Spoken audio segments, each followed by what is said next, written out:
Dance ยามអាចនឹងមានរឿងមួយនេះទើបខកខានការប្រកួតជាមួយ A អាមេរិកបថងជំនួបរវាង A អាមេរិកបថងជាមួយនឹង Dance យามត្រូវបានរំសាយចោលពលគឺកម្មវិធីក្រុងទុកបាននឹងធ្វើឡើងនាថ្ងៃទី6ខែមេសាឆ្នាំ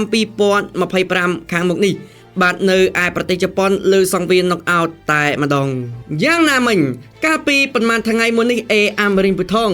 បានបង្ហោះសារខកចិត្តក្រោយកីឡាករសញ្ជាតិថៃ Dance យามត្រូវខកខានការប្រកួតព្រោះតែមានបញ្ហាសុខភាពជាមួយគ្នានោះប្រសិនបើការប្រកួតមួយនេះកើតឡើងមែននោះ A អាមេរិកបថងនឹងត្រូវដណ្ដើមខ្សែក្រវ៉ាត់ Knockout Red ពី Dance យามថែមទៀតផងរឿងមួយនៅពីក្រោយការខកខានរបស់ Dance យามអាចមកពីបញ្ហាសុខភាពមួយឡែកនិងមួយទៀតគឺ Dance យามមិនទាន់ត្រៀមខ្លួនរួចរាល់ពលគឺហាត់មិនបានពេញលេញទោះបីជា Instagram ផ្លូវការរបស់សង្វៀន Knockout